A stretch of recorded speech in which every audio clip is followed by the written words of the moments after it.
ब्रह्मांड नायक सद्गुरु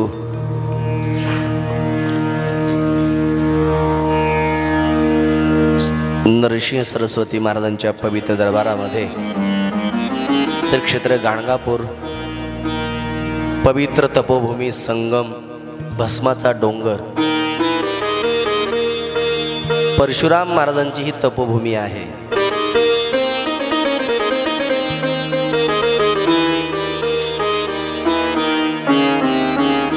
गाणगापूरला येत असताना माणसाला वाटतं भस्माचा डोंगर म्हणजे कुठंतरी मोठा डोंगर असेल, माळ असेल, एखादा टेकडी असेल,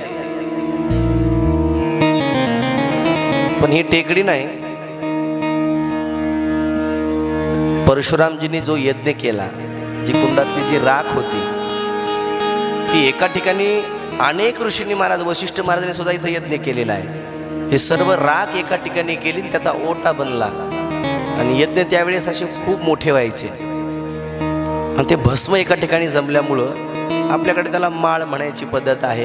इकडे थोडं भाषेमध्ये चेंज असल्यामुळे त्याला माळ डोंगर असं म्हणण्यात आलं। आपल्या पाठीमागच आहे, पाहिले का नाही? घराकडे जात असताना भस्म घेऊन जा तिथले थोडं, पण ज्याला सांभाळता येतं, पावित्र्य ज्याला राखता येतं त्यानंच घेऊन जा, कोणी घेऊन जाऊ नका। ते पवित्र भस्म आहे, ते ब्रह्मचार्यानी तपोभूमी आहे ब्रह्मचार्याची, त्याला विटाळ असं काही जमत नाही बरं का। म्हणून नेलं तरी आपल्या देवघरामध्ये ठेवलं पाहिजे, पावित्र्य आपण राखलं पाहिजे। अशी सुंदर अशी पवित्र भूमी आहे। काल मोठ्या आनंदामध्ये, मोठ्या उत्साहामध्ये, आवडीने, श्रद्धेनं सगळ्या माता भगिनी, पुरुष मंडळ सर्व तल्लीन झाले होते। काल 6 वाजलेले कळाले नाही। काल दत्तात्रय भगवंताचा जन्म आपण संपन्न केला। सगळ्या माता भगिनी नाचल्या, पुरुष मंडळ आनंदाने डोलायला लागले होते, सगळे नाचले। पांडुरंग महाराज सुद्धा नाचले, महाराज आहे का नाही? आता काही काही नाचले नाही, ते बघत होते, शिकत होते आहे का नाही? पुढच्या कथेमध्ये नाचतील। काल दत्तात्रय भगवंताचं प्रागटीकरण झालं, खूप आनंदी आनंद सगळ्याला झाला। अनुसयेने भगवंताला विनंती केली, भगवंता तुम्ही तर आपापल्या वास्तव्याला जात आहात, पाळणा कसा रिकामा ठेवायचा? प्रभूंनी सांगितलं, आम्ही तिन्ही देव एकत्रितकरण करून तुझ्या घरी आम्ही सगुण रूपाने प्रकट होऊ। आणि ज्यावेळेस भगवंत सगुण रूपाने प्रकट झाले, भगवंताला नाव आलं अवधूत। श्री गुरुदेव दत्तात्रय महाराज की जय। अवधूत असं नाव पडलं। सुंदर महाराज बालक्रीडेमध्ये वर्णन केलेलं आहे। दत्तात्रय भगवंतांनी काय काय लीला केल्या सर्व महाराज, खूप मोठी विस्ताराची कथा आहे। आपल्याकडे वेळ कमी आहे, जेवढं जमेल तसं वेळेमध्ये बसेल तसं सांगू। बाळक्रीडेमध्ये खूप असं वर्णन केलेलं आहे महाराज। बाळगिरी महाराज आहेत, त्यांनी खूप असं वर्णन केलेलं आहे। दलालन राजाला दत्तप्रभू प्रसन्न होते आणि दत्तप्रभूंनी सर्व महाराज बाळक्रीडा जशी जशी केलेली आहे दत्तप्रभूंनी ही त्यांना सांगितली आहे। ती ग्रंथामध्ये सगळं लिखाण आलेलं आहे, गुरुचरित्र ग्रंथामध्ये नाही बरं, दत्तप्रभूच्या बालक्रीडा ग्रंथामध्ये आहे त्याचं वर्णन। सुंदर महाराज दत्तप्रभू जन्म झाला, सगळ्याला आनंदी आनंद झाला। निराकार असलेला निर्गुण स्वरूपाचा ब्रह्म अनुसयेच्या घरी सगुण रूपाने महाराज खेळायला लागला। पाळण्यामध्ये आहे, बाळरूप सुंदर दिसायला लागलेला आहे। अनसुया मातेला मुलगा झाला म्हणून सगळ्याला आनंदी आनंद झाला। आता आनंदी आनंद कोणाला नाही महाराज, सगळ्याला आनंदी आनंद झालाय। बद्रिका आश्रमामध्ये सर्व येणारे ऋषीगण पाहायला लागले, अनसुया माता अत्री मातेच्या घरी, अत्री महाराजांच्या घरी पुत्ररत्न प्राप्त झालं, सगळ्या ऋषीपत्न्याला माहिती झालं, सगळ्या जणी महाराज दत्तप्रभूला भेटण्यासाठी, अवधूताला भेटण्यासाठी पाहायला यायला लागल्या. प्रत्येकाचं वेगवेगळं आहे, प्रत्येकाचं वर्णन महाराज बाळक्रीडेमध्ये केलेलं आहे. प्रत्येक जण यायला लागली, प्रत्येक जण आपापल्या कल्पनेने महाराज भगवंताचं वर्णन करायला लागली. निर्गुण असलेला भगवंत महाराज सगुण झाला. भक्तासाठी तो सगुण साकारलेला भगवंताचं रूप पाहण्यासाठी सगळेजण यायला लागले महाराज. आणि सुंदर भगवंताचं रूप पाहायला गर्दी झाली. जसं कृष्ण जन्म झाल्यानंतर गोकुळामध्ये गर्दी झाली ना, तशी ऋषीपत्न्याची तिथं गर्दी झाली महाराज. सगळ्या आल्या, गोदा आली, राधा आली, यमुना आली. राहू द्या, तुम्ही या पुढं.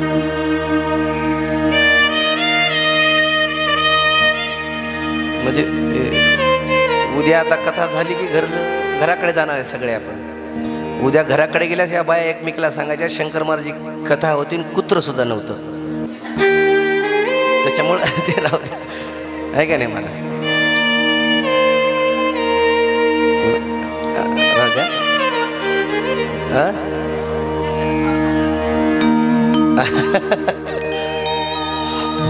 चला, विनोदाचा भाग सोडा. दत्तप्रभूच्या मंदिरामध्ये श्वान असतातच. आता प्रत्येक जण यायला लागली महाराज. सुंदर गायन सुरुवात झालेलं आहे, गीत गायला लागले महाराज.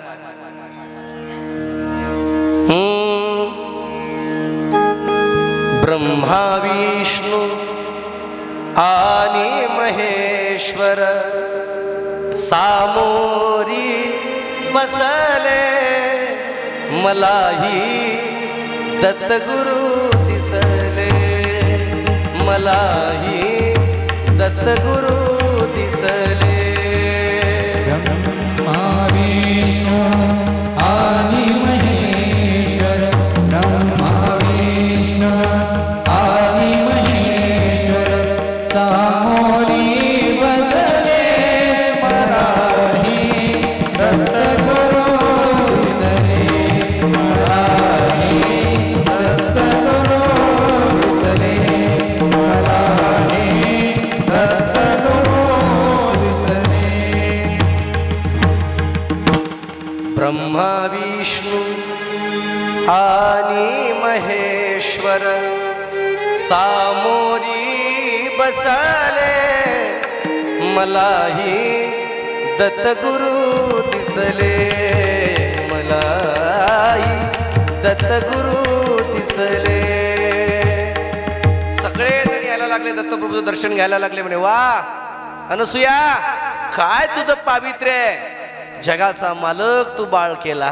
काय पावित्र्य असेल महाराज, अनुसूया मातेच्या ठिकाणी किती ताकद असेल महाराज.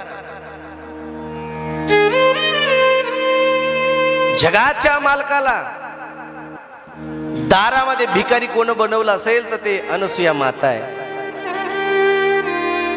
आपण कालही पाहिलं, दत्तात्रय भगवंताच्या अवतार कथेमध्ये एकाही राक्षसाला मारलं नाही, पण दत्तप्रभूंनी प्रत्येकाच्या अंतकरणात जो राक्षस राहतो त्याचं नाव आहे अहंकार. त्या अहंकाराचा मात्र नाश केलेला आहे. स्वतःची पत्नी असली तरीही देवांच्या पत्नीलाच अहंकार आला होता ना. मी कधी कधी सांगत असतो महाराज, सत्ययुगामध्ये माणसाचं आयुष्य भरपूर होतं.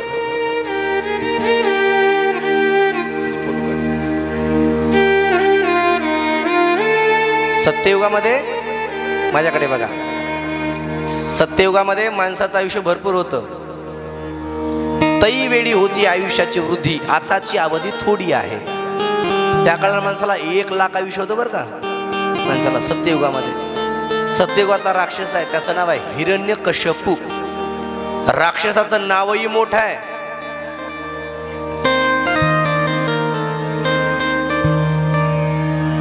जाय माय जाय बापू.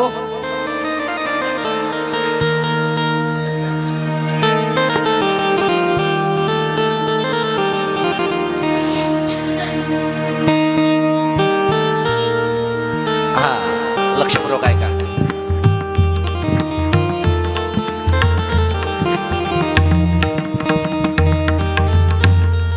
कथेमध्ये आज श्वान येऊन बसतायत म्हणजे दत्तप्रभू आल्यासारखंच आहे महाराज, हे का नाही महाराज? जिथं हनुमंतराचं मंदिर असतं तिथं वानर जास्त येत असतात. चला आपलं काय चाललं होतं? हिरण्यकशिपू. वा, सत्ययुगामध्ये राक्षसही मोठा, त्याचं नावही मोठं आहे, हिरण्यकशिपू.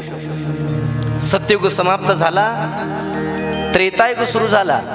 त्रेतायुगामध्ये माणसाचं आयुष्य कमी झालं, राक्षसाचं नावही कमी झालं. सत्ययुगात 6 अक्षराचा राक्षस आहे, त्याचं नाव आहे हिरण्यकशिपू. त्रेतायुगातल्या राक्षसाचं नाव आहे 3 अक्षर, त्याचं नाव आहे रावण. द्वापार युगामध्ये राक्षस होता, त्याचं नाव आहे कंस. आणि कलियुगात राक्षस आहे, त्याचं नाव आहे मी. एकाच नावाचा राक्षस आहे मी. किती मी असतो महाराज? मी एवढा मी असतो. अरे बापरे. तुकोबारा एका ठिकाणी सांगतात, मी हे ऐसी काय जाती अवघड किती पाहता, नाही होतं उल्लंघन नसता भिन्न दुसरे. माणसाला एवढा मी पण आहे, एवढा मी पण आहे.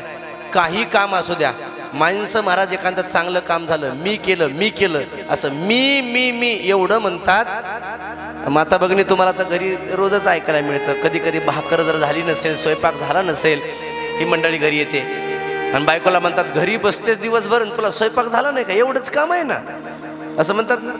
मुलं नीट वागत नसले की मुलाला म्हणत असतो, ए पोरो, तुम्ही शाळेत नीट शिकत नाहीत.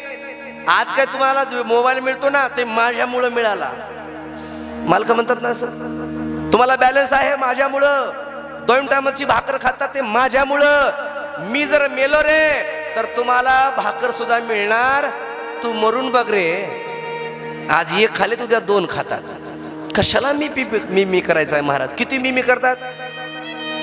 एका ठिकाणी महाराज, त्रैलोकी धनवंत मी, प्रबल मी, विद्याब्धी मी, धीर मी,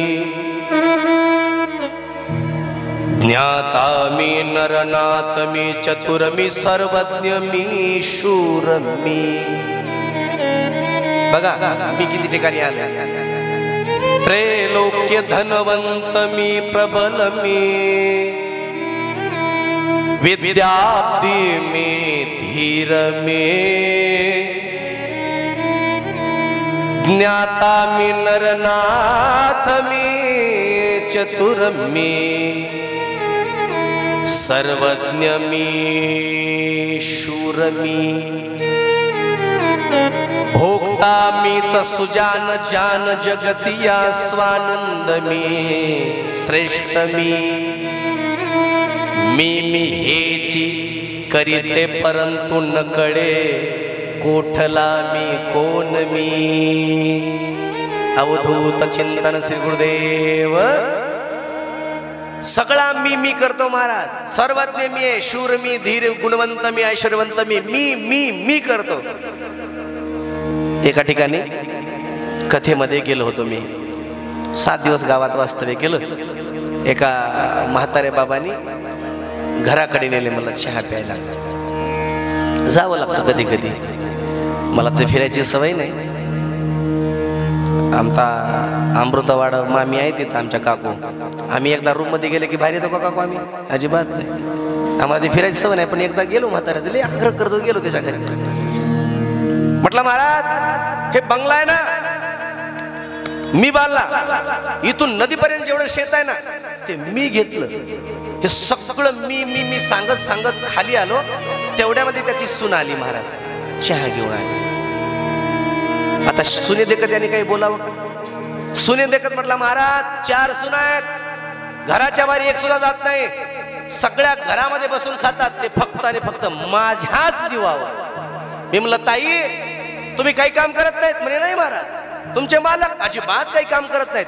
मग तुम्ही खरंच तुमच्या मामांजीच्याच नावावर, तुमच्या मामाजीच्या पैशावर तुम्ही जगता का? तिनं तब खाली ठेवलं. मला म्हणजे महाराज, आमचे मामाश्री जे बोलतात ते खरं बोलतात. आम्ही 2 टाइमची जी भाकर खालात ना, ती फक्त आणि फक्त मामांचीच कृपा आहे. उद्या जर आमचे मामा मेले तर आम्ही बासुंदी खाता. कळालं का नाही? अरे कशासाठी मी म्हणत असतो कधी माणसाने आयुष्यामध्ये आपल्याला, दादा पैसा कमी कमवा पण माणसं कमवा आणि कर्म चांगलं असं करा. खरंच काय येताना आपण आणलं नाही, जातानाही काही घेऊन जाणार नाहीत महाराज. आणले का कोणी काहीच येताना? अजिबात नाही. जातानाही कोणी घेऊन जाणार नाही. राजा रावणानं नेता आलं नाही त्याला, बाकीच्यांचं काय द्या सोडून. येतानाही आपण मोकळ्या हाताने आलो, जातानाही मोकळ्या हाताने जाणार आहेत. मग कशाला अहंकार करायचा आहे महाराज? मैं नहीं मेरा नहीं यह तन किसी का है दिया. मैं नहीं मेरा नहीं यह तन किसी का है दिया. जो भी अपने पास है वो तन किसी का है दिया. मैं नहीं मेरा नहीं यह तन किसी का है दिया. देने वाले ने दिया वही दिया किसी शान से. मेरा है यह लेने वाला कह उठा अभिमान से. मैं मेरा यह कहने वाला न किसी का है दिया. मैं नहीं मेरा नहीं यह तन किसी का है दिया. वा, अवधूत चिंतन श्री गुरुदेव दत्तात्रय भगवान की. आमच्या प्रजित महाराजांनी महाराज हिंदी पदामधून सांगितलं, मी आपलं जे आपण म्हणतो आपलं काय आहे आणि काय नाही, हे की नाही महाराज? मग इथं जर आपलं काहीच नसेल तर माणसाने कशाला मी करायचंय? देह सुद्धा आपला नाही. देह तो आणीला पाचाचा उसना, सेखी ज्याचे त्याला देणे लागे. पाचाचं उसणं आणलेलं शरीर आहे, एक दिवस जायचंय, द्यायचंय. उसणं आणलेलं द्यावं लागतं. द्यावं लागतं का नाही? तुमच्या घरी जर एखादा पाहुणा आला दुपारी, तुमच्या घरी दूध नसेल तर तुम्ही काय करता? डेअरीवर जाता? शेजारणीच्या घरी जाता? पाहुण्या देखा तुम्हाला ग्लास नेता येत नाही, मग तिच्या घरी जायचा, तिचाच ग्लास, तिथं दूध पदराखाली झाकून आणायचं, चहा करून पाजवायचा, पाहुणा निघून जातो. आता ग्लास इकडे जाऊन दूध इकडेच काय? हा, द्यावं लागतं का नाही परत? का तुमच्याकडे कसं आहे तुळजापूरला द्यावं लागतं का नाही? का द्यावं लागतं? उसणं आणलेलं आहे. तसं शरीर सुद्धा आपण एक उसणं आणलेलं आहे महाराज, आपल्याला एक दिवस परत करावं लागतं. इथं ठेवून जमत नाही महाराज, एक दिवशी जावंच लागतं. कशाला मी करायचंय? मग मी म्हणत असतो महाराज, आपलं जर काहीच इथं नसेल तर माणसाने मी कशाला करायचं? मी कधीच करू नये माणसाने. जे काय आहे ते भगवंताच्या कृपेने आहे. जे दुःख जरी असलं तरी भगवंताची इच्छा आहे म्हणायचं. आणि महाराज, सुख जरी मिळालं तरी भगवंताची इच्छा आहे म्हणायचं. संसारात जर तुम्हाला पैसा मिळाला तर भगवंताचेच उपकार समजायचे. दुःख जरी मिळालं तरी भगवंताला म्हणायचं, भगवंता तुझ्या कृपेने हे सुद्धा दुःखच निवारण करणारा तू आहे, माझ्याजवळ काही नाही. महाराज, माणसाला असं मोकळं राहिलं पाहिजे, अंतकरण शुद्ध असलं पाहिजे. काय काय माणसं महाराज असे दांबट राहतात. दुसऱ्याचं उदाहरण कशाला द्यायचं? बाळासाहेब महाराज आमच्या आळंदीला होते महाराज, त्यांनी खूप मोठे मोठे महाराज पाहिलेत. प्रज्ञान महाराज असे कित्येक आळंदीला महाराज होते, विद्वान होते, पण त्यांनी कीर्तन सुद्धा रेकॉर्डिंग करू दिलं नाही. रेकॉर्डिंग करू देत नव्हते मामा, फोटो काढू देत नव्हते. कशाचं काय गेलं, लोकांचं काय गेलं, मरून गेले. आणि ते जर रेकॉर्डिंग करून दिलं असतं तुमचं ज्ञान आणखी लोकांना उपयोगी आला असता ना. काही काही असे पकवाजी असतात, काही काही तबलजी असतात, आपल्याला जे मुकडा येते ते दुसऱ्याला विचारलं की सांगत नाहीत महाराज. म्हणजे नाही, ह्यांच्यावर घेऊ नका, ते हे तसे नाहीत महाराज. आता प्रज्ञान महाराज आमचे एखादं भजन त्यांना आवडलं ना, नंतर जर आम्ही विचारलं त्यांना हे भजन तुम्ही म्हटलं आम्हाला द्या, म्हटलं की लगेच महाराज घ्या म्हणतात, चाल लगेच सांगून टाकतात. काय काय असे राहतात महाराज, सांगत नाहीत. तुला असं फुकट सांगू का? लय अवघड आहे ना महाराज. दिलं पाहिजे माणसाने. जे जे आपण अशी ठावे ते इतराशी सांगावे. आणि शाने करून सोडावे सकळ जग. हे का नाही महाराज? माता भगिनीचं उदाहरण घ्यायचं म्हटलं तर महाराज, भाजी कशी केली कारल्याची तुझ्या हातानं गोड झाली, ही कशी करतात तिथं सुद्धा सांगत नाहीत महाराज. लय अवघड असतं. साध्या ज्ञानाच्या गोष्टी सांगत नाहीत माणसाने सांगितलं राहिलं पाहिजे. एक सांगू का तुम्हाला, पैसा दिल्याने एखाद्या वेळेस संपत्ती कमी होईल, पण ज्ञान संपत्ती अशी आहे, जेवढं दिलं तेवढं वाढत असतं. एवढं मोठं ज्ञान आहे. म्हणून माणसाने दिलं पाहिजे, देत राहिलं पाहिजे सतत महाराज. कशाला मी करायचंय? मी करू नये महाराज. येताना घेऊन आला सिका, जाताना घेऊन जाशील काय. नको अभिमान धरू भल्या माणसा, बा तुझी धन दौलत शेतवाडीन मोटार गाडी, येथेच सर्व रानात तुझ्या आवडीची मोटार गाडी. ओ हे समजून उमजून घे, धनाचा तू लोभ सोडून दे भल्या मानसा.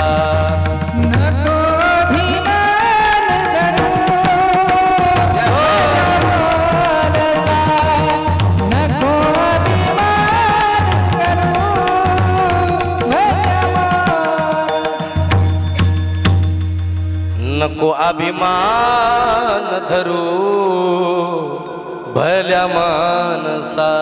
माणसाने अभिमान धरू नये. देवाच्या पत्नीला अभिमान झाला म्हणून दत्तात्रेयाने अवतार धारण करून महाराज त्यांचा अभिमान घालवला. भागवतामध्ये आपण कथा ऐकली, सत्यभामेला सुद्धा अहंकार झाला होता का नाही? कथा माहिती आहे तुम्हाला सगळ्याला? सत्यभामा कशी होती? सगळ्यात देखणी होती आणि त्यातल्या त्यात स्वरूपान होती, ती होतीच. आणि श्रीमंत राजाची मुलगी होती, तिच्या बापानं हुंडा दिला होता जास्त. मग काय सत्यभामा असतात बघा, तिला लय गर्व असते, माझा बाप लय श्रीमंत आहे. घरी काही इकडं सासरवासात झालं की मग ते मी मला ह्याच्यासाठी आणलंय का, माझ्या घरी बापाच्या घरी काय कमी होतं का, असं म्हणतात ते. मग ते अहंकार असतो ना, ते सत्यभामेला अहंकार होता. तो श्रीमंतक म्हणी 7-8 भार सोनं देत होता रोज. मामी 8 भार सोनं म्हणजे किती झालं? आता भाराचं गणित जुन्या लोकांना विचारावं लागेल, आपल्याला काय कळत नाही. 10 भाराचा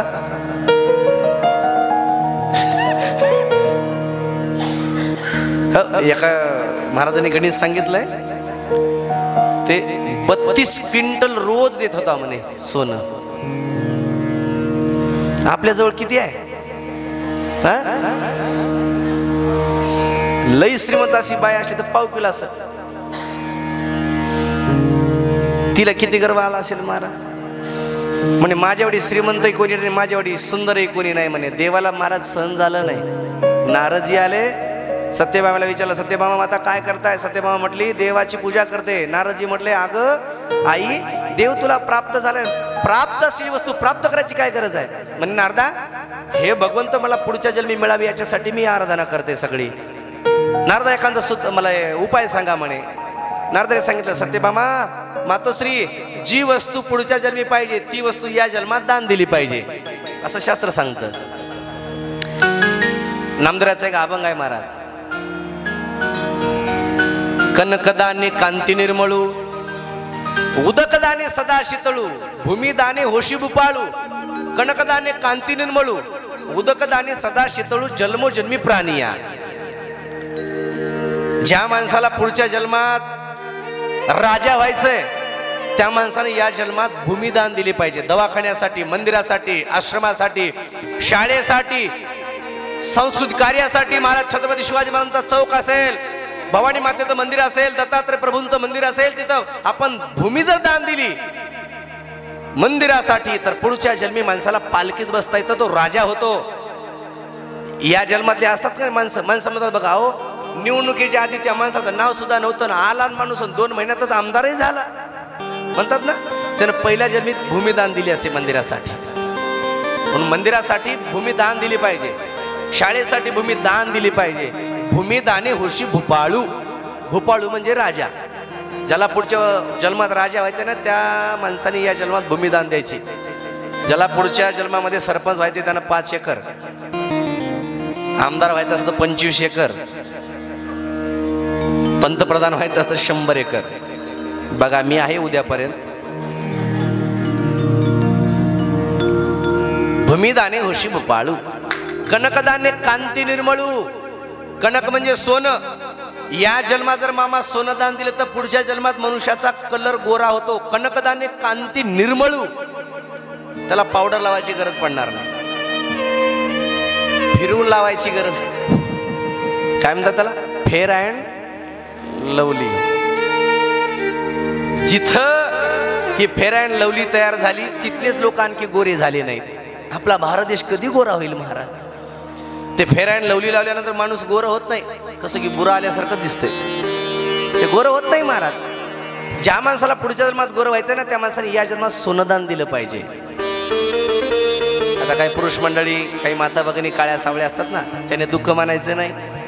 पुढच्या जन्मात तुम्हाला गोरं व्हायचं असेल तर बघा, आता जाताना एक अंगठी घाला, आहे का नाही महाराज? 1 ग्रॅम 2 ग्रॅम आम्ही आहेच घ्यायला. आणि इकडं द्या वाटलं तर ब्राह्मणाला द्या, आहे का नाही महाराज? कनकदाने कांती निर्मळू. उदकदाने सदा शीतळू. घरात शांती नांदावी असं वाटत असेल तर माणसाने पाणी दान दिलं पाहिजे. जन्मोजनी प्राणी या जन्मात जे दान दिलं ते पुढच्या जन्मात मिळत असतं म्हणे. वा, पुढच्या जन्माला कृष्ण पाहिजे तर मग कृष्ण दान द्या. दिला दान. नारदानी महाराज आले, भगवान असे सिंहासनावर बसले होते. भगवान म्हणले या नारदा. नारदा म्हणले, नारदजी म्हणले भगवान खाली उतरा, मी आजपासून तुमचा मालक आहे. सत्यभावेने मला दान दिलंय. खाली देव आले, नारदजी सिंहासनावर बसले. महाराज 5-10 मिनिटं झाले. नारदजी म्हणले देवा उठा, चला तुळजापूरला जायचंय. म्हणे चला. निघाले. हा, ती आपली बॅग उचला. उचलली बॅग. एवढ्यावर नाही, ते चला दारामध्ये माझ्या खडावर आहे, खडाव ते उचला, खडाव आणि घ्या डोक्यावरती, चला. काय महाराज, देवही असा आहे, भक्तासाठी नाही लाज धरीत. काहीच लाज वाटली नाही महाराज. उचलल्या पादुका डोक्यावर घेतल्या. सेवकाच्या श्री धरुनी चाले पादुका.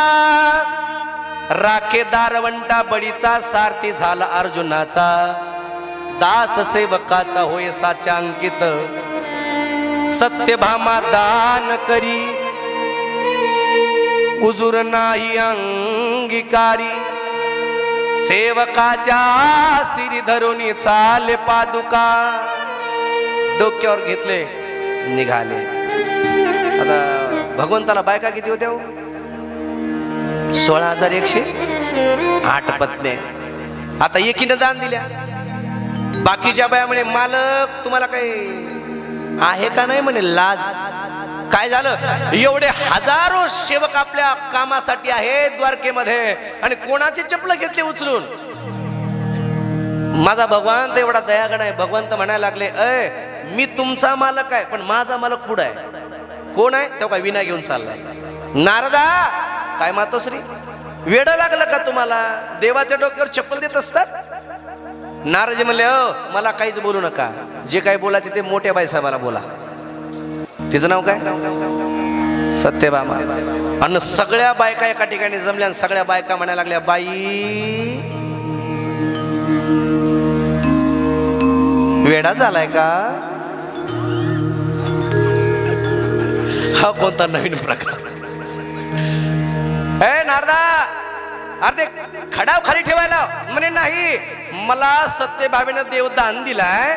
याला काय काम लावायचे ते माझ्या मनावर आहे. जे काय बोलायचे सत्यभामेला बोला. मग आता सगळा मोर्चा निघाला. मराठा आरक्षण मोर्चा. कुठं? सत्यभामेच्या घराकडे. सत्यभामा बाहेर आहे. सत्यभामा बाहेर आली. काय ग? सत्यभामेच्या मंदिरी मिळाल्या 16 सहस्र नारी. बनी प्रवर्तनी सवती मत्सरी. आपण पयापण नाडिये नाडिये नाडिये. वा, टाळ्या वाजवायला. सत्यभामाच्या भवनावर सगळ्या गेलेल्या आहेत. सत्यभामा माता बाहेर आली आणि विचारलं, अगं कशासाठी सगळे एका ठिकाणी आलात? त्या सगळ्या जणीच्या डोळ्यामध्ये अशा राग होता महाराज, आणि एकमेकीला बोलायला लागले, अगं सत्यभामे, तू आम्हाला न विचारता देवाला दान दिलं, मालक तुझाच आहे का? आमचा मालक नाही का? तुला देवानं माळ घातली, आम्हाला देवानं माळ घातली नाही का? तुझ्या बापानं हुंडा दिला म्हणजे काय तू लई मोठी झाली का? आमचा मालक नाही का? आमचा अधिकार मालकावर नाही का? आमचा देवावर अधिकार नाही का? आम्ही लग्न केले, तू लग्न केले, तू एकटे न विचारता देवाला दान दिले, आम्ही काय अशाच पळून आल्या काय? मग काय म्हणायचंय? देव परत घे. सत्यभामेला कळालं, देव परत घेतला. नारदा, देव परत घ्यायचंय मला. नारद म्हणले, सत्यभामा माता, तुम्हाला कळतं का नाही? एकदा दान दिलेली वस्तू परत घेता येत नाही, आणि खरं दान ते असतं, एकदा दिलं ना दिलं, नंतर त्याच्याकडे बघायचं सुद्धा नाही. हे खरं दान असतं. वेळ कमी आहे पण सांगतो तुम्हाला, 2 मिनिटं माझ्याकडे लक्ष द्या. दान माणसाचं असं असावं, आपण काय दान दिलंय हे सुद्धा लक्षात नसावं, याला खरं दान म्हणावं. चांगलं असतं ते माणसाने झाकून ठेवलं पाहिजे, वाईट असं ते उघडं केलं पाहिजे, पाप माणसाने उघड केलं पाहिजे, आणि पुण्य झाकून ठेवलं पाहिजे. पेरलेताना धान्य पेरलं की माणसं रासणी करतात, कारण का चांगलं धान उगवण्यासाठी ते झाकून ठेवावं लागतं. पण उलट आपण असं करत असतो, पुण्य सांगत असतो आणि पाप झाकून ठेवत असतो. पण ते पाप किती झाकून करा, एक दिवस ते पाप वर आल्याशिवाय राहत नाही. लईच गुरुचा चेला भारी असत, 3 सेकंदात पाप उघडं पडते. 3 सेकंदात नाही पाप उघडं झालं तर 3 मिनिटात पडतंय. 3 मिनिटात नाही उघडं पडलं तर 3 दिवसात पाप बाहेर पडतंय. 3 दिवसात नाही झालं तर 3 महिन्यात बाहेर येतं, आणि 3 महिन्यात नाही झालं तर 3 वर्षात बाहेर येतं. 3 वर्षात नाही बाहेर आलं तर 3ऱ्या पिढीला कोणा पाप बाहेर येतच, ते पाप झाकत नाही. पुण्य माणसाने केलं पाहिजे. आता गाणगापूर क्षेत्रामध्ये आपल्याला किती मस्त महाराज, किती सोय आहे. पंक्ती देणारे अन्नदान करतात, आपल्याला मस्त मिळतं. पण माझी विनंती आहे, उज्ज्वला मामीने पैसे कोणाला सांगितले नाही, आणि पांडुरंग महाराजांनी बाबांनी पैसे कोणाला सांगितले नाहीत. पण महाराज, पितृपक्षामध्ये आपल्या पितरांच्या नावाने आपण पिंडदान केले पाहिजे. इथं अन्नदान आहे ना, तर आपण होईल तेवढं सहकार्य केलं पाहिजे. पितृ तृप्त झाल्याशिवाय तुमच्या घरी कधीही शांती लाभत नाही. तुम्ही कोणाच्याही घरी बघा, एखादा कावना काहीतरी अपशकुन झालेला असतो, तो पितृदोष त्याच्या घरी महाराज लागलेला असतो. काळ सर्पदोष असतो, पितृदोष असतो, आणि ते पितृदोष घालवण्यासाठी हे असे दानधर्म करावे लागतात. हे दानधर्म त्याच्यासाठी आहे. मग माणसाने महाराज इथं आलं, 3 दिवस कथा केली ना, तर माणसाने काहीतरी सहकार्य केलं पाहिजे. त्यांनी जरी नाही सांगितलं तरी पैसे तरी महाराज काय ते आम्हाला काही सांगायला लावलं नाही, आम्ही काही नाही. पण आपण पाहतो ना, एवढ्या रूम आहेत, एका रूममध्ये 3-4 माणसं आहेत, गादी आहे, फॅन आहे, सगळी सोय आहे आपली. त्याला काही खर्च लागतो महाराज, हे का नाही महाराज? हे सगळा खर्च कोण सारायचा? एकट्याने नाही सारता येत महाराज. 1-1.5 लाख रुपये खर्च होतो. हे मंडप आहे, साऊंड सिस्टम आहेत, वाहन आहेत, आचार्य आहेत, भरपूर असतं. किराणा महाराज असतो, भांडी असतात, ही सगळे मुलं सांभाळायचे असतात. खूप खर्च असतो महाराज. आपण सगळ्यांनी होईल तेवढी मदत केली पाहिजे. तुमच्या सहकार्यानेच हे सप्ते होतात. खूप सप्ते केलेले आहेत, पण आपण जेवढं होईल तेवढं आपणही दान दिलं पाहिजे माणसाने. आणि दान देऊन माणसाने, गुप्त दान सर्वश्रेष्ठ दान. दान द्यायचं पण कोणाला म्हणायचं नाही, असं दान असावं. आमच्या का संस्थेत फॅन दिला होता. आम्ही शिकायला असताना आमची संस्था अशी बांधली नव्हती बरं. दगड असतात ना, दगड, ते दगड एकावर एक असे रचून आम्ही त्याला काय म्हणतात, त्याला पौळ तुमच्याकडे काय म्हणतात मला माहिती नाही, ते पौड रचली होती आणि त्याला आम्ही दर शनिवारी दर रविवारी सुट्टीच्या दिवशी आम्ही गावचं शेण जमा करायचं आणि लेप द्यायचा आम्ही शिक्षण संस्थेमध्ये आमच्या. आणि मग आम्हाला गरमी व्हायला लागली म्हणजे एक असा सद्भक्ताने फॅन दिला. एकादशीच्या दिवशी माऊलीची मूर्ती असल्यामुळे सगळेजण लोक पाया पडायचे. आणि आता बघा एवढे माणसं आपण मंदिरात बसलात ना, एकटं बसल्यात एवढी गरमी होत नाही, सगळे बसले गरमी जास्त होते. मग असे माणसं बसले की एकानं उठायचं आणि फॅन लावायचं. ते फॅन लावला की बाळासाहेब महाराज ज्यानं फॅन दिला होता ना ते सावकार उठायचं आणि फॅन बंद करायचं. एक दिवशी आमचे महाराज म्हणले, अरे सावकार फॅन लावला की तुम्ही फॅन बंद करताय आणि फॅन मग दिलाय कशाला, फॅन का लावू देत नाही? ते म्हणजे महाराज फॅन जर लावला तर पाते फिरतात आणि पाते फिरल्यामुळे त्या पात्यावर टाकले नाव कोणाला दिसत नाही म्हणे. हे कमाल आहे. अरे तुला घरी लाव ना तुझ्या मगनीवर. माणसं असे दान देतात महाराज, दान दिलं पाहिजे. काय काय माणसं दान देतात आणि तीनदा तीनदा पुकारायला लावतात. एका कथेमध्ये असंच मी सांगितलं दानाचं महत्व. संध्याकाळी रूमवरती आला म्हणजे महाराज मी तुम्ही काल सांगितल्यामुळे मी आज पट्टी दिली म्हणे रात्री, पण माझं नाव सांगितलं नाही त्यांनी. मी म्हणलं बोलवा. बोलवलं महाराज. मी म्हणलं यांचं नाव सांगितलं ना काय? म्हणे महाराज सांगितलं ना रात्री कीर्तन संपल्यानंतर. हा मला सगळं गाव झोपी गेलं होतं आणि कोण ऐकील, आता सांगा. मी म्हणलं जाऊ आता सांगा डबल नाव. म्हणला मला लाईट नाही, जनरेटर चालू करा म्हणला. चालू केलं नाव महाराज. मला वाटलं आता एवढा रुबाबदार माणूस माझ्याजवळ आलाय म्हणजे काहीतरी यानं चांगली देणगी दिली असेल. आणि मी नाव ऐकलं महाराज, श्रीमान उदार अंतकरणाचे भावी, तुमच्या मनावर लावा आता, भावी सरपंच यांच्या वतीने भागवत कथेसाठी 101 रुपये.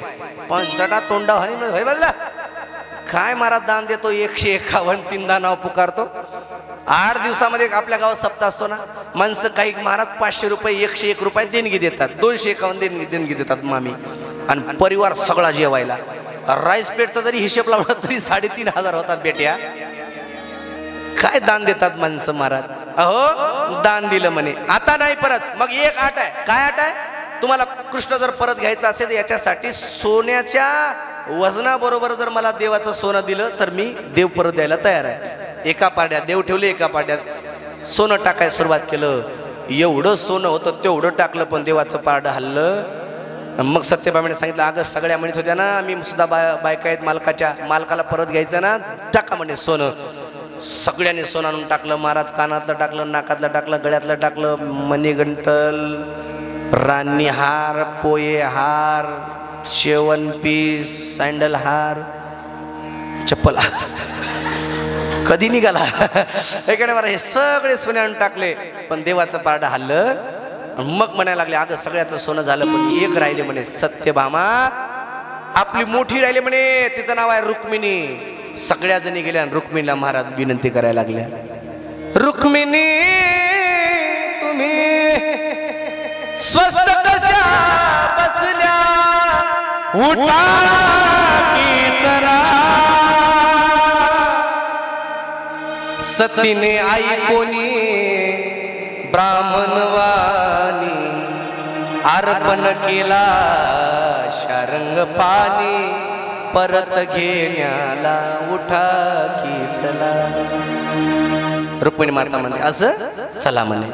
आणि निघाले सगळेजण.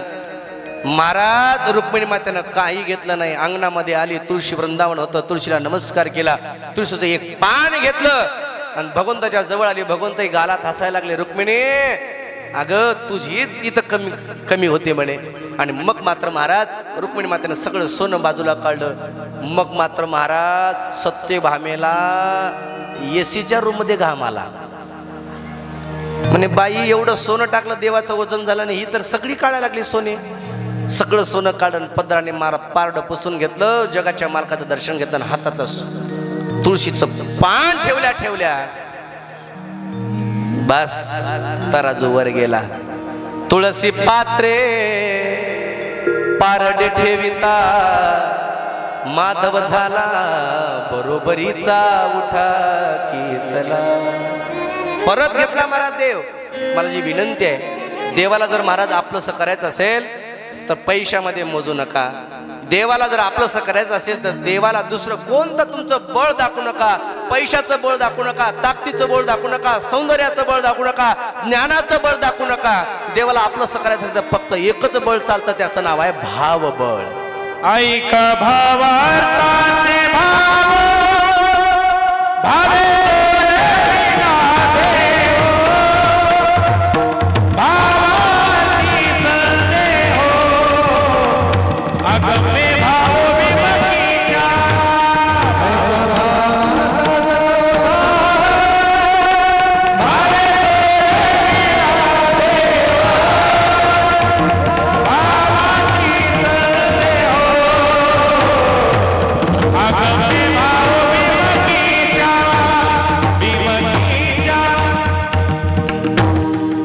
कारणे भाव तस्मात द्यावे न लागे फारसे वित्त.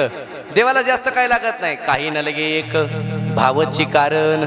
तुका मनियान विठोबाची आपल्याकडे भरपूर प्रमाण आहे. 5:15 वाजले. महाराज सत्यभामेला अहंकार झाल्या सुद्धा देवाला सहन झाला नाही. मग महाराज ब्रह्मा विष्णू महेश या तिन्ही यांच्या पत्न्याला झालेला अहंकार घालवण्यासाठी ही सगळी क्रिया केलेली आहे. अहंकार गेला. काय पतिवतीची ताकद, जगाच्या मालकाला भिकारी बनवलं, जगाच्या मालकीने सुद्धा भिकारी बनवल्या. VVIP नाही, त्याच्या पुढचं जे आहे 5 स्टार असलेले सुद्धा भिकारी बनवले. काय ताकद असेल पतिव्रतेची. महाराज तुका म्हणे पतिव्रता तिची देवावरील सत्ता. अनसुया मातेची ताकद आहे. जगाच्या मालकाला महाराज तिनं बाळ केलं, निराकाराला आकाराला आणलं, एवढी ताकद आहे पतिव्रतेची. मी कधी कधी विनोदानं सांगत असतो पतिव्रतेचे महाराज प्रकार. ओरिजिनल जी पतिव्रता असते ना, ओरिजिनल पतिव्रता, ते मालकाचं काम मालकाने सांगण्याच्या अगोदर करत असते. तिला 1 नंबरची पतिव्रता म्हणतात. सांगू का पतिव्रतेचे प्रकार? पतिव्रतेचे प्रकार सांगू का? सांगू? राग यायचा नाही ना? आणि आला तरी काय करणार आहे? काय करणार हे नाही. परक्या माणसाला माणसं शिव्या देतात हे का नाही. मला घरच्या माणसाला काय म्हणावं, आता लय अवघड असतं का नाही. पतिव्रतेचे नियम आहे का? पतिव्रता कोणाला म्हणावं? पतीची या मता अनुसरोनी पतिव्रता. तिला कळायला पाहिजे मालक 4ला उठतो, मालकाला गरम पाणी पाहिजे आंघोळीला. मालक उठण्याच्या अगोदर पाणी गरम. आंघोळ केली, मालकाच्या हातात कपडे दिले की मालक लगेच देवपूजेला बसले, लगेच फुलं आणून देणे, पाणी आणून देणे. मालकाची पूजा होईपर्यंत लगेच ताट तयार करणे. मालक लगेच ताटावर बसणार. ताट जेवण झालं की लगेच मालकाच्या हातात डब्बा द्यायचा, मालकाच्या हातात चावी द्यायची. बाय. असं न सांगता जी काम करते ती 1 नंबरची पतिव्रता. नीट ऐका बरं शब्द. न सांगता काम करते ती 1 नंबरची. सांगितल्यानंतर करते ती 2 नंबरची. आणि मला वाटतं या कॅटेगरीमध्ये सगळेच आहेत जवळपास. म्हणजे सांगितलं तेवढं काम करायचं. आंघोळीला पाणी दे, दिलं. कपडे दे, दिले. पाय दाब, दाबले. कंबर दाब, दाबली. हात दाब, दाबली. डोकं दाब, दाबली. गळा दाब. म्हणजे जेवढं सांगितलं तेवढं करते.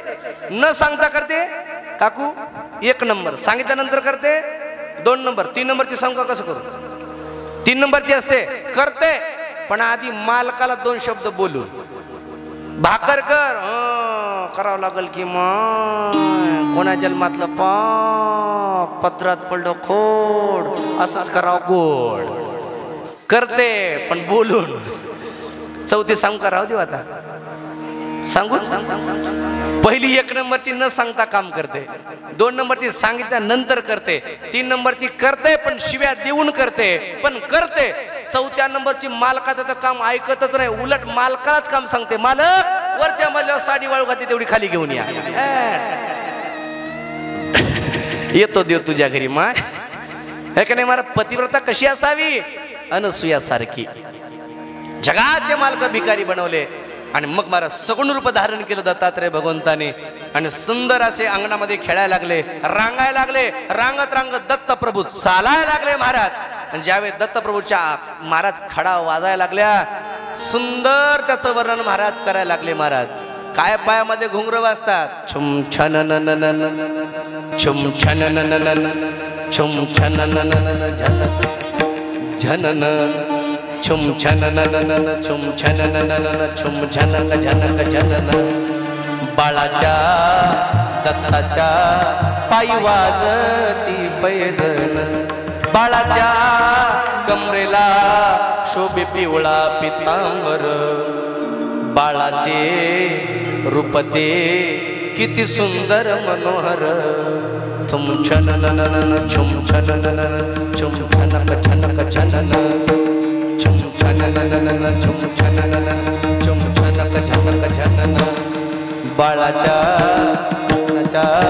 पायी वाजती पैजण बाळाच्या दत्ताच्या पायी वाजती पैजण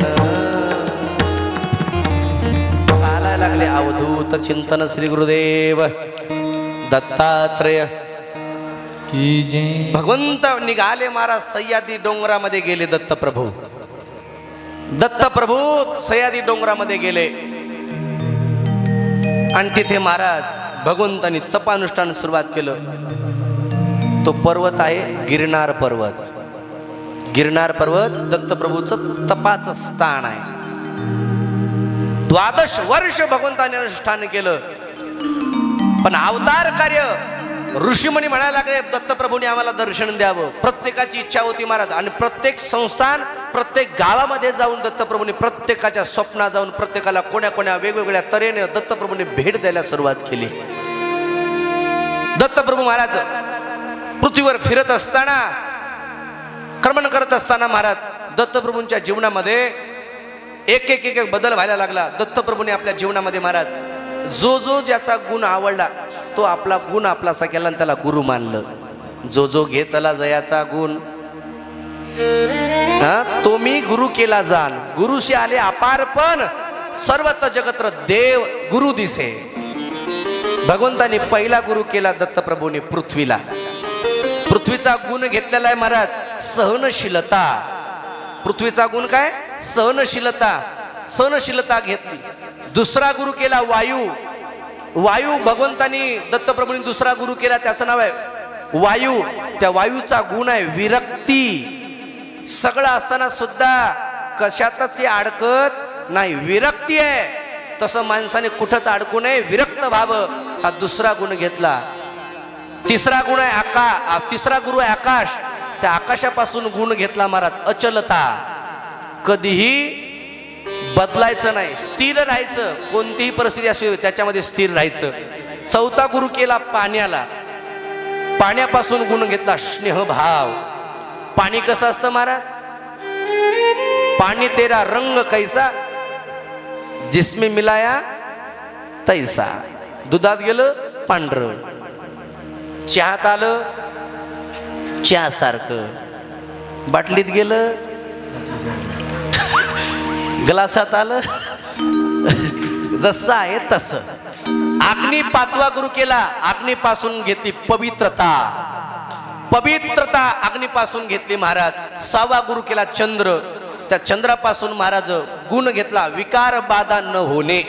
विकार रहित जीवन माणसाचं नसावं विकार रहित जीवन असावं याच्यासाठी महाराज 6वा गुरु केला चंद्र। 7वा गुरु केला सूर्यापासून गुण घेतला निपक्षपातीपणा। कधीच कोणाला दुजाभाव करायचा नाही सूर्यापासून गुण घेतला। 8वा गुरु आहे कपोत त्याच्यापासून अलिप्तता गुण घेतला। 9वा गुरु आहे भगवंताचा अजगरापासून भगवंताने गुण घेतला निर्भयता। कोणाला भ्यायचं निर्भय राहायचं हा गुण घेतला। 10वा गुरु आहे समुद्रापासून दत्तप्रभूने महाराज गुण घेतला परोपकार करणे। समुद्र महाराज परोपकार करण्यासाठी आहे तो गुण त्याच्याकडून घेतला। 11वा गुरु आहे पतंग। त्या पतंगापासून गुण घेतला त्याचं नाव आहे मोहत्याग। पतंग महाराज मोहत्याग करून टाकतो त्याच्यापासून गुण घेतला। कारण का पतंग जर महाराज दीपाजवळ घेतला स्वतःचं अस्तित्व नाहीसं करतो म्हणून माणसाने मोहात कधी पडायचं नाही हा त्याच्यापासून गुण घेतला। 12वा गुरु घेतलाय मधमाशी गुरु केला। त्या मधमाशीपासून महाराज गुण घेतला धनसंचय त्याग। म्हणजे मधमाशी महाराज सगळं गोळा करते मकरंद आणि मस्त मध तयार करते आणि कोणीतरी येतं आपल्यासारखं हलकट बस गाव उठून टाकतं. पण त्यांना काही वाटतं का हो? नाही. तसं धनसंचय त्याग त्याच्यापासून शिकला महाराज.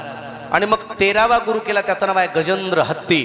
त्याच्यापासून गुण घेतलेला आहे काम विकारावर विजय प्राप्त करणे, काम विकार वश करणे. हा दत्तात्रय भगवंतांनी गुण घेतला हत्ती करून. 14वा गुरु आहे भ्रमर. त्या भ्रमराचा गुण घेतला विषयासक्ता न होणे, विषयात न अडकणे. हा गुण घेतला. भ्रमर काय करतं महाराज? एखाद्या फुलावर, कमळाच्या फुलावर बसतं. त्याचा एवढा विषयामध्ये जातो, ते एवढा विषयामध्ये जातो, शेवटी सूर्यास्त झाला, कमळ मिटल्या जातं, मध्येच मरून जातं, पण बाहेर येत नाही. असं आसक्ती कधी धरायची नाही, विषयामध्ये अडकायचं नाही. हा त्याच्यापासून गुण घेतला. 15वा गुरु केलाय मृग. त्याच्यापासून गुण घेतला मोहाचा त्याग करणं. 16 गुरु आहे, त्याचं नाव आहे मत्स्य. माशीला गुरु केलं, त्याच्यापासून महाराज गुण घेतला चवीत न अडकणे. आहे का नाही महाराज? माशी सुद्धा चवीसाठी महाराज अडकून बसते. आहे का नाही महाराज? त्याला काय म्हणतात? प्रमाण आहे ना आपलं ते गळ गळ आमिष. काय आमिषाच्या मिशे गळगिळी मासा फुटून या कसा मरण पावे. याच्याकरता असं अडकायचं नाही म्हणे, त्याच्यापासून चवीमध्ये गुंतायचं नाही, म्हणून असा गुण घेतला. 16वा गुरु आहे आपलं महाराज. 17वा गुरु आहे पिंगला वेश्या. वेश्याला सुद्धा गुरु केलं महाराज दत्तप्रभूने. तिच्यापासून महाराज गुण घेतलाय आशेचा त्याग. आशा करायची नाही. तिला आशा असते ना, म्हणून तिचं जीवन बर्बाद झालं. म्हणून आयुष्यात कधीच कोणती आशा करायची नाही. आशा माणसाला उपजली की मग महाराज नीच येते वृत्ती, आणि मग मनुष्य काही करायला लागतो. म्हणून आशा कधी उपजवायची नाही. देवाला सुद्धा आशेनं बाध केले. आशा उपजली अनंताशी, नीच वामनत्व आले त्याशी, आशेने दीन केले देवासी, इतराची गती काय नेनो. आशा कधी माणसाने धरू नये, तिच्यापासून शिकलं. 18वी गुरु आहे दत्तप्रभूची टिवटवी. टिवटवी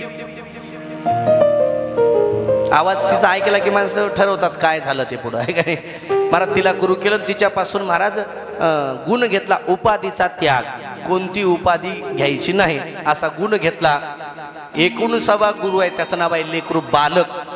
बालकापासून गुण घेतला सतत कोणत्याही परिस्थितीमध्ये आनंदी राहणं, तो त्याच्यापासून गुण घेतलेला आहे. 20वा गुरु आहे, त्याचं नाव आहे कंकण. कंकणाला सुद्धा गुरु केलं, आणि त्याच्यापासून महाराज गुण घेतला एकांतवास साधने. कंकण एकटा असतं का नाही? एकटं त्याला दुसऱ्याची देणे गेलं नाही, एकटं मजेत राहतं. त्याच्यापासून हा गुण घेतला. 21वा गुण आहे कारागीर. कारागीर आहे तो गुरु, आणि त्या कारागिरीपासून महाराज एक गुण घेतला एकाग्रता. एखादा महाराज चित्रकार असेल, कारागीर असेल, चित्र काढण्यासाठी किती एकाग्र बुद्धी होती त्याची. आहे का नाही महाराज? त्याच्यापासून तो गुण घेतलेला आहे. 22वा गुरु आहे, त्याचं नाव आहे सर्प. आणि त्या सर्पापासून गुण घेतला, त्याचं नाव आहे सावधानता. सर्पापासून गुण घेतला सावधानता. सावध असतो सर्प.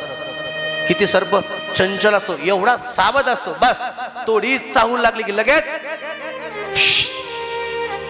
फणी काढून राहतो, सावध राहतो. तो गुण त्याच्यापासून घेतला. आणि 23वा गुरु आहे, त्याचं नाव आहे कोळी. आणि त्याच्यापासून महाराज गुण घेतलाय ईश्वरेच्छा.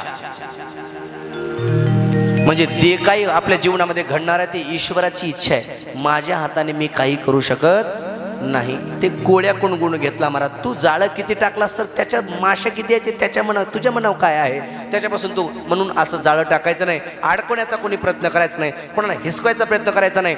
धनसंचय करण्यासाठी कधी कोणाचा शाप धारण करायचा नाही. माणसाच्या जीवनात संपत्तीचा साज असावा. वाक्य मोठा आहे, नीट आहे का? वेळ कमी आहे, महाराज आलेत. जीवनामध्ये माणसाने पैसा कमवला पाहिजे, पण पैसा असा कमवला पाहिजे जोडून या धन उत्तम व्यवहारे. माणसाने पैसा चांगला कमवला पाहिजे. संपत्ती असावी, संपत्तीचा साज असावा. पण त्याच्या पुढचं वाक्य आहे का? जीवनामध्ये माणसाच्या संपत्तीचा साज असावा, पण त्या संपत्तीच्या पाठीमागे कोणाचा तळतळाट नसावा. लक्षात येतं? हा गुण घेतला महाराज कोळ्याकडून. आणि 24वा गुरु आहे, त्याचं नाव आहे भ्रमरकीट. त्याच्यापासून गुण घेतला भगवंताशी स्वरूपता प्राप्त करणे.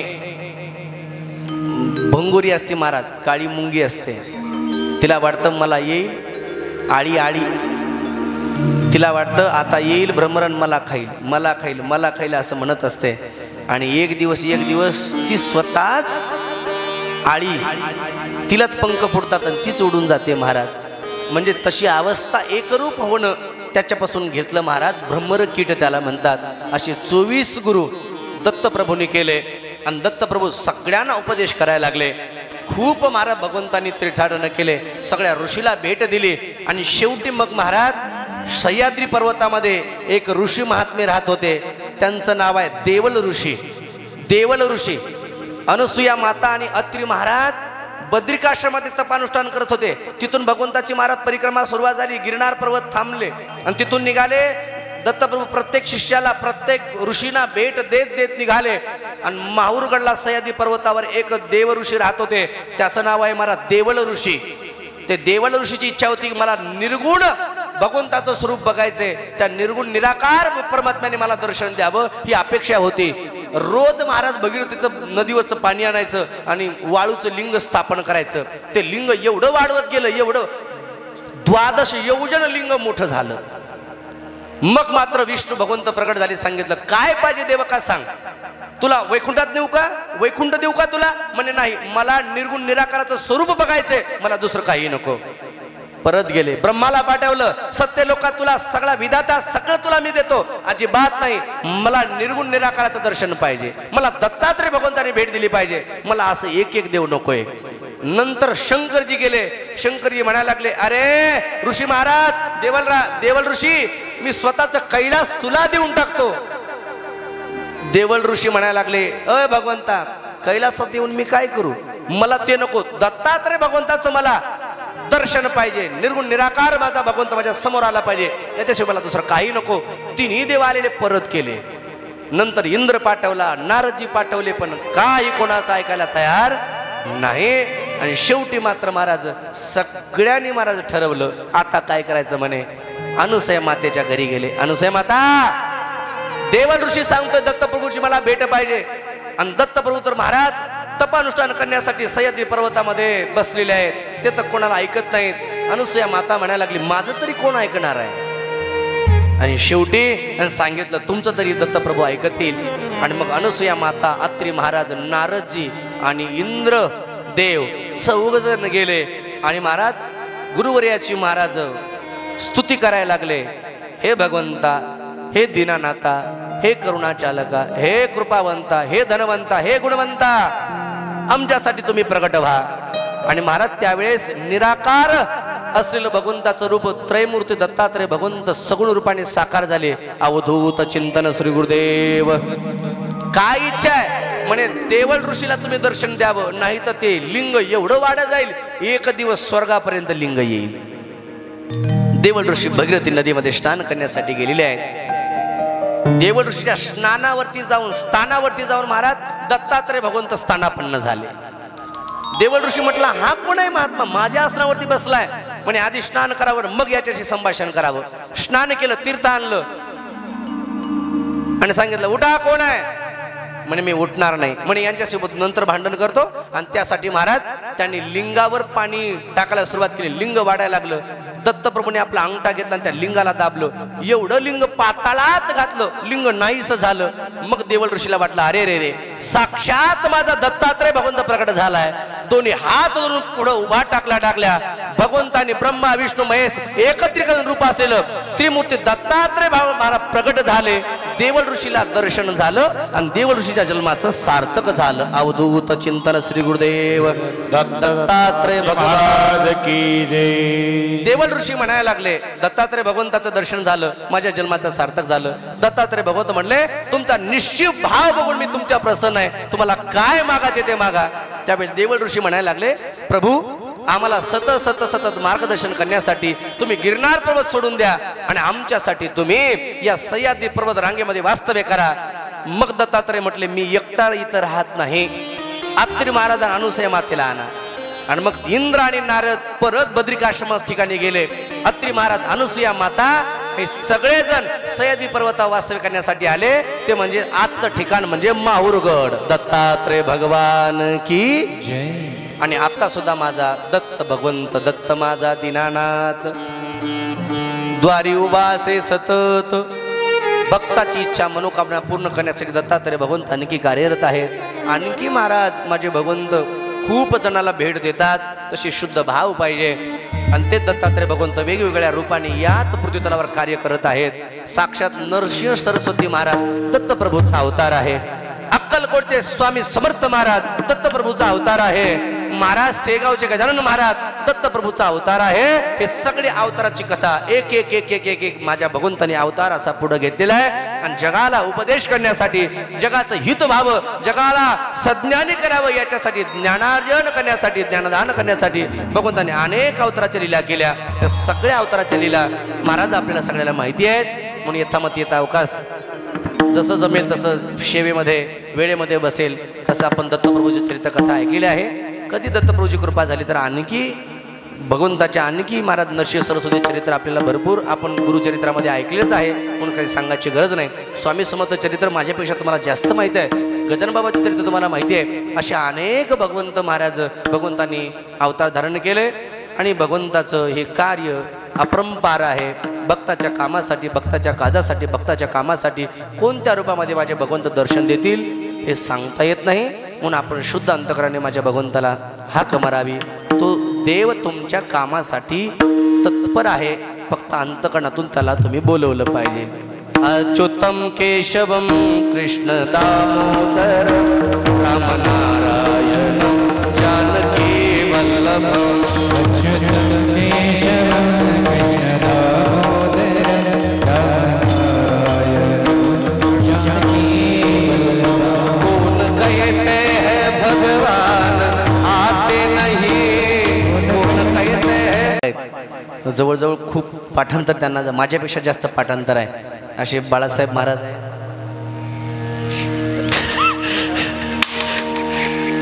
वैराग्य महामेरू आहे की नाही महाराज. आमचे गणेश महाराज आपले परिचित असलेले गोड स्वभाव आणि शरीराचा बांधा गणेशासारखाच आहे की नाही महाराज.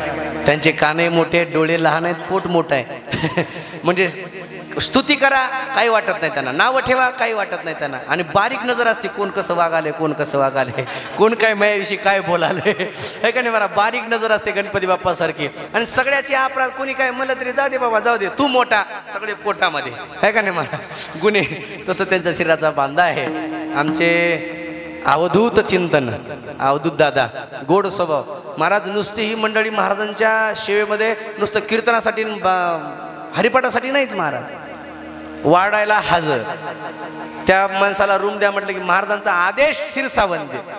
आणि मी आज दुपारी जेवताना बोललो होतो महाराज, अवधूत महाराजांच्या जीवनामध्ये महाराज त्यांना काहीच कमी पडणार नाही.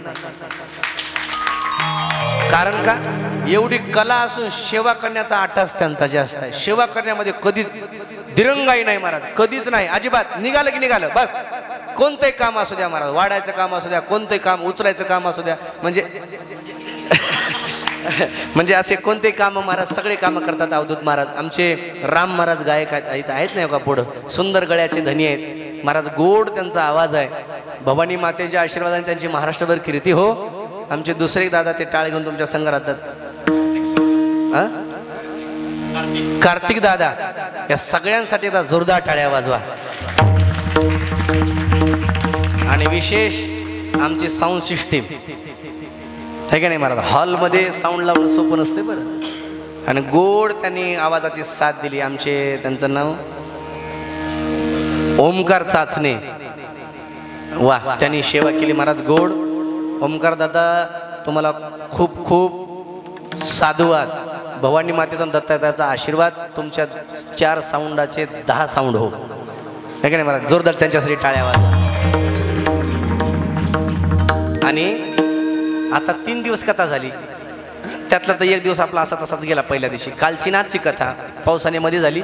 पण इथून घरी गेलं ना, आपल्या मैत्रिणीला, सोयऱ्या धायऱ्याला कोणाला जर कथा ऐकायची असेल, इच्छा असेल, बाई गाणगापूरला येणं झालं नाही, तिला म्हणायचं काही करू नको माय, यूट्यूबला जाय, पुण्यवाणी चॅनल टाक. यूट्यूबला जायचं, पुण्यवाणी असं नाव टाकायचं. आमच्या वैभव दत्ताचं गोड चॅनल आहे पुण्यवाणी. आणि त्या चॅनलवरती पुण्यवाणीच कीर्तन करायचे महाराज कीर्तन असतात, गोंधळ नसतो त्यांच्यामध्ये. आणि महाराष्ट्रामध्ये कमी वेळात सगळ्या महाराजांच्या आवडतं चॅनल, सगळ्या गायकवादकांचं आवडतं चॅनल म्हणजे पुण्यवाणी आमच्या वैभवदादाचा चॅनल. त्या चॅनलला सबस्क्राईबर करा, लाईक करा, शेअर करा, कमेंट करा आणि शेवटी विसरू नका, आहे का नाही महाराज? फॉलोअर्स वाढवा, आमचं नाव शेअर करा सगळ्यांनी महाराज. आपण त्यांच्या चॅनलला 50,000 सबस्क्रायबर झालेत, त्यांचे लाख हो आणि महाराष्ट्रात 1 नंबरला त्यांचंही चॅनल जावं असं त्यांनाही आशीर्वाद आहे. पुन्हा एकदा सर्वांना धन्यवाद देतो आणि माझ्या शेमध्ये कमी जास्त झाला असेल माझ्या वाणीचा जितनी मेहरबानी आपने की उतनी मेरी औकात नहीं, ये तो कृपा है सद्गुरु नामदेव महाराज की, वरना मुझ में ऐसी कोई बात नहीं.